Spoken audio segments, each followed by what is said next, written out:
Hello dear students, मैं Ajay Pandit, Gudha education hub, Gudha Gorji Jhunjhunu online classes में आपका एक बार पुनः स्वागत करता हूं। तो डियर स्टूडेंट्स, आज हम टॉपिक पढ़ेंगे क्या, एक इम्पोर्टेंट टॉपिक जो कि लगभग हम बात करें सब, आप जो भी कंपटीशन क्लासेज में भाग लोगे या अपन बात करें 11th का, तो एक इम्पोर्टेंट टॉपिक है और इसका नाम है the cell unit of life. ठीक है, कोशिका जीवन की इकाई। ठीक, तो देखो सुनो, हम बात करें साहब किसकी, कि अगर अपन बात करते हैं कि हमारे जीवन या अपन बात करें लाइफ, और लाइफ का एक तरह से अपन बात करें आधारभूत संरचना की बात करते हैं, तो लाइफ के आधारभूत संरचना की बात करते हैं तो हम करते हैं कि सब जितने भी ऑर्गेनिज्म हैं मेनली उनका निर्माण किसके द्वारा होता है, सेल के द्वारा होता है। ठीक है ना, किसके द्वारा होता है, सेल के द्वारा होता है। ठीक है, अब देखो सुनो कैसे हम बात कर सकते हैं कि अपन जब कोई मकान बनाते हैं, रूम बनाते हैं, तो रूम बनाते वक्त हम देखते हैं कि सबसे पहला काम किसका, भाई ईंट होती है, और ईंट से ईंट क्या होती है, जुड़ती चली जाती है, और ईंट से ईंट जुड़ती जाती है, एक दीवार बनती है, और इस तरह से अनेक दीवार बनती हैं, तो दीवार बनते हुए एक पूरा रूम बनकर तैयार हो जाता है। सेम यही, यानी अब हम बात करें कि एक रूम के निर्माण की प्रोसेस एक छोटी सी ईंट से हुई थी, एक छोटी सी ईंट से हुई थी। सेम वही प्रोसीजर हमारी बॉडी में भी काम करता है। कैसे, देखो सुनो, हम बात करें कि कोई भी ऑर्गेनिज्म होता है, मेनली अधिकांशतः डेवलप जो ऑर्गेनिज्म होते हैं वो किसके द्वारा बने होते हैं, सेल्स के द्वारा बने हुए होते हैं। ठीक है, इसका मतलब कि उनके शरीर का निर्माण स्टार्ट होता है किससे, एक छोटी सी सेल से। ठीक है, आप सुनो, इस सेल्स से क्या होता है साहब, ये जुड़ती है समान संरचना, समान उत्पत्ति और समान कार्य करने वाली जब सेल्स आपस में जुड़ती हैं तो क्या बनते हैं, टिश्यूज बनते हैं साहब। ठीक है, सेल मतलब कोशिका, टिश्यू यानी किसका निर्माण हुआ, उत्तक का। आप देखो, इसी प्रकार से समान कार्य करने वाले उत्तक मिलते हैं, और समान कार्य करने वाले उत्तक जब मिलते हैं तो ऐसी सिचुएशन में ध्यान रखना, ये उत्तक किसका निर्माण करते हैं, ऑर्गन्स का निर्माण करते हैं, यानी क्या बना लेते हैं, अंग बना लेते हैं। ठीक है, और जब समान कार्य करने वाले ऑर्गन आपस में मिलते हैं तो इनसे क्या बनता है, ऑर्गन सिस्टम बनते हैं। क्या बनते हैं, ऑर्गन सिस्टम। एग्जाम्पल के लिए हम बात कर लेते हैं कि हमारा मुख है, ठीक है, हमारी ग्रास नली है, ठीक है, हमारा आमाशय है, हमारी आंत्र है। ये क्या हुए, डिफरेंट डिफरेंट ऑर्गन हैं, अंग हैं। अब ये अंग आपस में जुड़े किसके आधार पर, कार्य करने के आधार पर। कैसे कि सब मुख है वो हमारा भोजन चबाने के काम आता है, ग्रास नली है वो भोजन को आगे बढ़ाती है, आमाशय में भोजन डाइजेस्ट होता है, आगे आमाशय फिर भोजन को आगे भेजता है। इसका मतलब क्या हुआ कि हमारे भोजन से संबंधित भोजन ग्रहण करना, भोजन का पाचन और अपचित भोजन का निष्कासन, इस सभी में क्या होते हैं साहब, ये अंग मिलकर काम करते हैं। इसका मतलब इन सब अंगों ने मिलकर क्या बनाया, एक ऑर्गन सिस्टम, और जिसको हम क्या कह देते हैं, डाइजेस्टिव सिस्टम या पाचन तंत्र कहते हैं। समझ गए ना, इस तरह से क्या बन गया, ऑर्गन सिस्टम। अब सुनिए, हम बात करें, हम ह्यूमन बॉडी की बात कर लेते हैं, ह्यूमन बॉडी की बात कर लेते हैं, मेरे शरीर की बात करता हूं मैं। मेरे शरीर में देखा होगा साहब, अपनी आकृति को बनाए रखने के लिए स्केलेटल सिस्टम होता है, कंकाल तंत्र होता है, पाचन के लिए डाइजेस्टिव सिस्टम होता है, उत्सर्जन के लिए एक्सक्रेटरी सिस्टम होता है, श्वसन के लिए रेस्पिरेटरी सिस्टम होता है, जनन के लिए रिप्रोडक्टिव सिस्टम होता है। ठीक है, अनेक प्रकार के हार्मोन्स आदि की क्रियाओं के लिए एंडोक्राइन सिस्टम होता है, लोकोमोशन गमन या गति के लिए मस्कुलर सिस्टम होता है, ठीक है ना, और अनेक प्रकार की संवेदनाओं को ग्रहण करना, उन संवेदनाओं के प्रति अपनी प्रतिक्रिया प्रदर्शित करना, इसके लिए क्या होता है, हमारा नर्वस सिस्टम होता है या तंत्रिका तंत्र होता है। ये सब मिलते हैं, और ये जब अनेक ऑर्गन सिस्टम मिलते हैं तब जाके इंसान की क्या बनती है, बॉडी बनती है। इस तरह से हमारा शरीर बन गया। लेकिन शरीर की स्टार्टिंग किससे हुई, सेल से हुई, ठीक है। चलो इसी के आधार पर हम बात कर लेते हैं दूसरी चीज, सेल के अंदर। अब तुमने देखा होगा, अपन है जेनेटिक के अंदर पढ़ते हैं कि सेल है, ये कोई सेल है, ठीक है, और इस सेल के अंदर एक संरचना पाई जाती है जिसको हम न्यूक्लियस कह देते हैं, ठीक है। और इस न्यूक्लियस के अंदर क्या होते हैं, क्रोमोसोम्स होते हैं साहब। इस न्यूक्लियस के अंदर क्या है, क्रोमोसोम्स, या इनको हम क्या बोल देते हैं सब, गुणसूत्र कह देते हैं।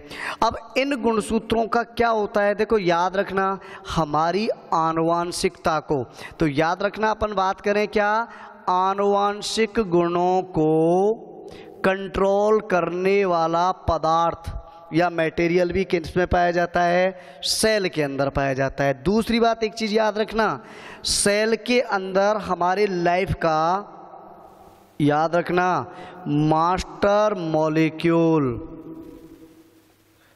ऑफ लाइफ किसको बोलते हैं, डीएनए को कहते हैं।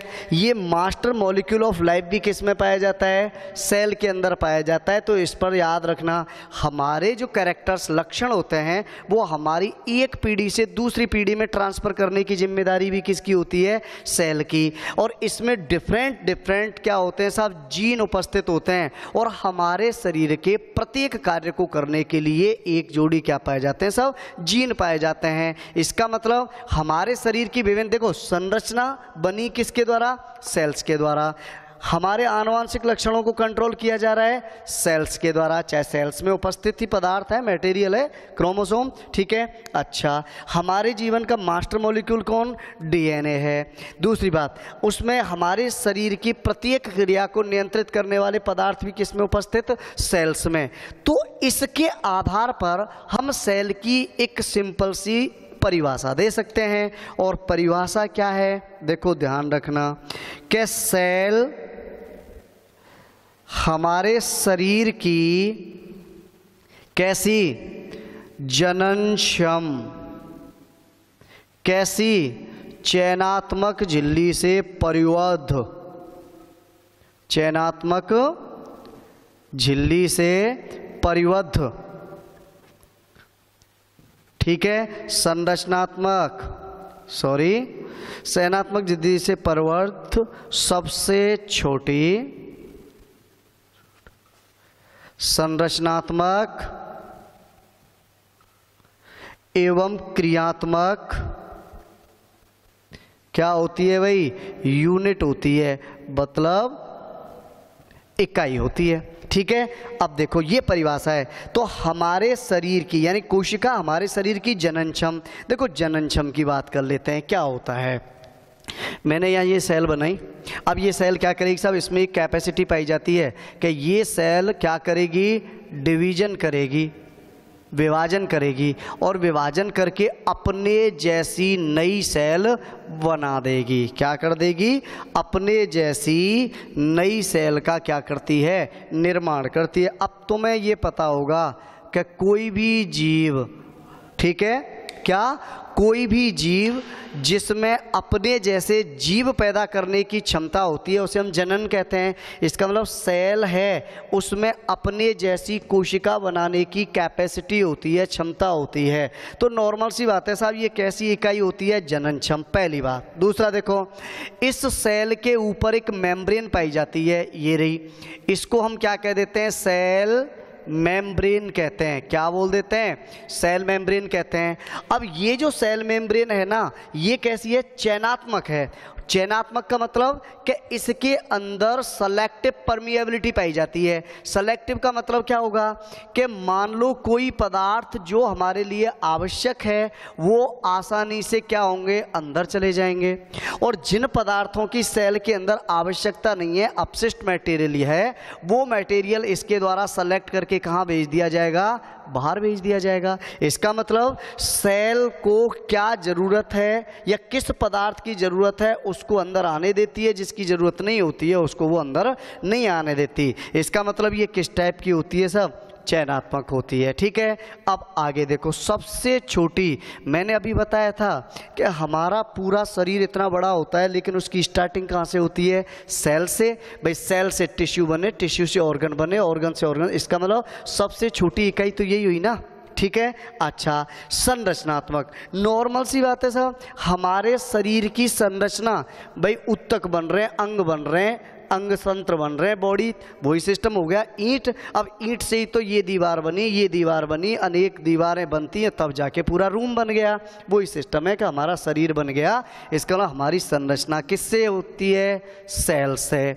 क्रियात्मक मैंने अभी बताया था कि इसके अंदर क्या होते हैं साहब, मास्टर मॉलिक्यूल डीएनए होता है, जीन पाए जाते हैं, क्रोमोसोम्स पाए जाते हैं, जो कि इसके द्वारा संपन्न होने वाली विभिन्न क्रियाओं को क्या करते हैं, कंट्रोल। दूसरा, जीन हमारे शरीर में, मैंने अभी बताया था, हमारी आनुवांशिक क्रियाओं को कौन कंट्रोल करता है, क्रोमोसोम्स। जीन उपस्थित होते हैं, हमारे शरीर के विभिन्न लक्षणों को कौन कंट्रोल करता है, जीन करता है। तो नॉर्मल सी बात है साहब, क्या ये जीन है, ये भी किस में उपस्थित है तो सेल में ही है। तो इसका मतलब सेल के द्वारा हमारी विभिन्न क्रियाएं भी संपन्न हो रही हैं। इसका मतलब क्या हुआ, इसका मतलब यही हुआ कि ये हमारी क्रियात्मक इकाई भी है। ये हो गई क्या, परिभाषा। अब देखो हम बात कर लेते हैं थोड़ी सी कि इसकी खोज किसने की। ठीक है, चलो यहीं लिख लेते हैं अपन। तो इसकी खोज बहुत बड़ा इश्यू नहीं है, लगभग बच्चे जानते हैं कि सब 1665 में एक वैज्ञानिक हुए जिनका नाम था क्या, रॉबर्ट हुक।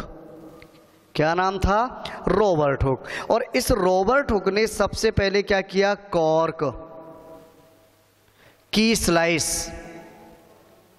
स्लाइस मतलब एक टुकड़ा, कॉर्क। कॉर्क क्या होता है साहब, लकड़ी पर पाई जाने वाला पदार्थ होता है, और उस लकड़ी के या कॉर्क की एक छोटा सा पीस या टुकड़ा लिया, स्लाइस मीन्स टुकड़ा, और उस टुकड़े का अध्ययन किया। और जब उस टुकड़े का अध्ययन किया तो उनको क्या दिखाई दिया, देखो उनको इस तरह की स्ट्रक्चर दिखाई दी। उनको किस तरह की स्ट्रक्चर दिखाई दी, इस तरह की, जैसे मधुमक्खी का छत्ता देखा है आप लोगों ने, मधुमक्खी के छत्ते में जिस प्रकार के छोटे छोटे बॉक्स होते हैं, सेम वही सिचुएशन किसके अंदर देखी, ये स्थिति थी सब। ठीक है, अब देखो उनको, अपन बात करें रॉबर्ट हुक को रियल में क्या दिखाई दे रहा था, ये स्ट्रक्चर दिखाई दे रही थी।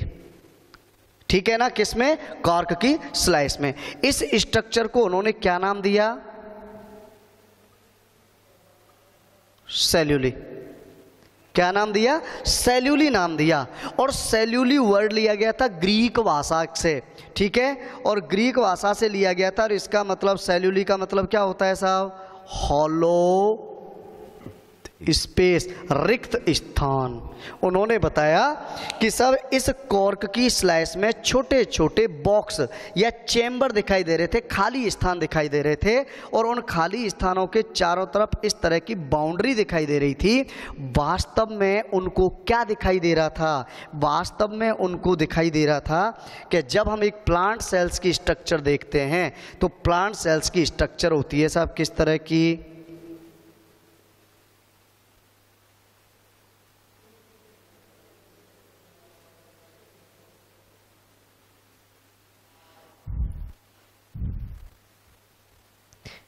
इस तरह की। ठीक है, ये है देखो। अब इसका मतलब ये प्लांट सेल्स की बाहर, तो उनको ये जगह, यही स्थान तो दिख रहा था, उनको ये संरचना दिख रही थी, देख लो, है ना। इस संरचना को हम क्या बोलते हैं, सेल वॉल, तो रियल में उनको क्या दिखाई दे रहा था? कोशिका भित्ति, और उस कोशिका भित्ति से घिरे हुए ये चैम्बर दिखाई दे रहे थे। इसका मतलब क्या हुआ साहब? हम बात कर सकते हैं कि कोशिका की खोज, यानी इस सेल्यूल से ही क्या वर्ड निकला? सेल निकला। तो सेल की खोज का श्रेय किसको जाता है? रॉबर्ट हुक को जाता है, ठीक है। लेकिन एक चीज ध्यान रखना, कॉर्क क्या है? एक सूखी लकड़ी का पार्ट होता है, और सूखी लकड़ी हम उसको जीवित भाग पदार्थ या जीवित ऑर्गेनिज्म में नहीं मान सकते।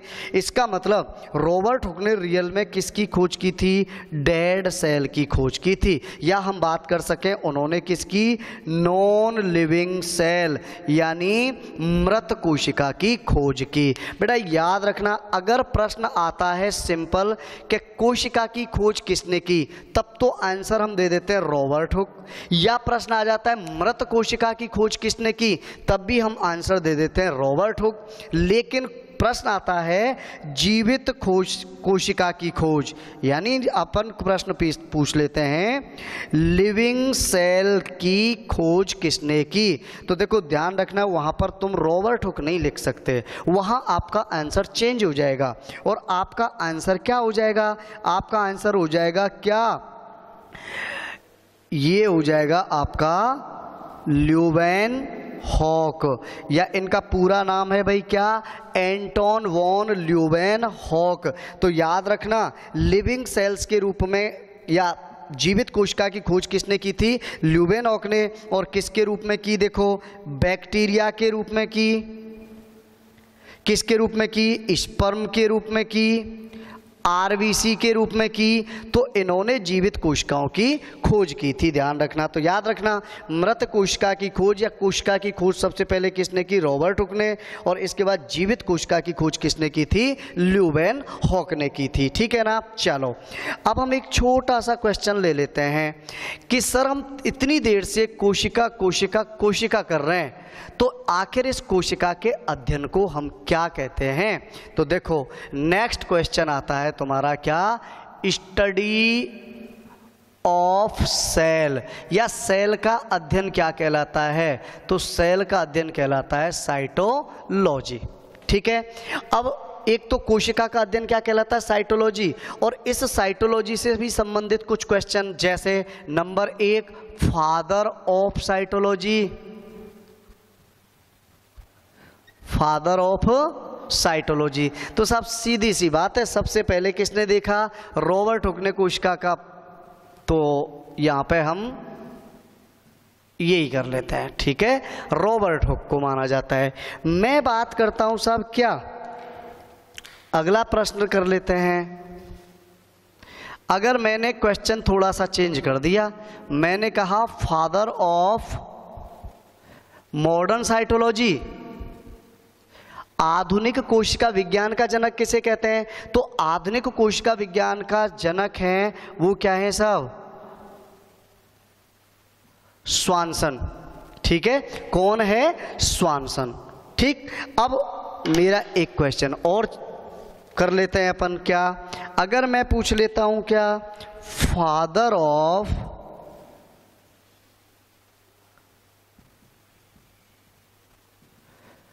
इंडियन साइटोलॉजी,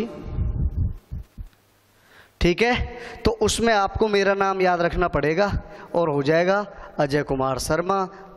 मतलब मैं शॉर्ट में बता रहा हूं, AK शर्मा, ठीक है ना। तो ये हो गए साहब कुछ क्वेश्चन किस पर? Study of.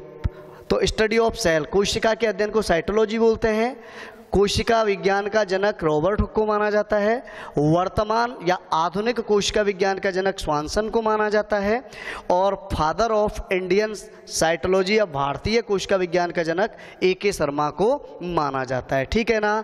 अब इसके बाद हम बात करेंगे किसकी? कोशिका के शेप एंड साइज की, ठीक है ना। तब तक के लिए धन्यवाद। अगले वीडियो में हम लेके आएंगे कोशिका की shape and size and cell theory, ठीक है ना। तब तक के लिए धन्यवाद। देखते रहिए वीडियो, पढ़ते रहिए अच्छी तरह से। धन्यवाद।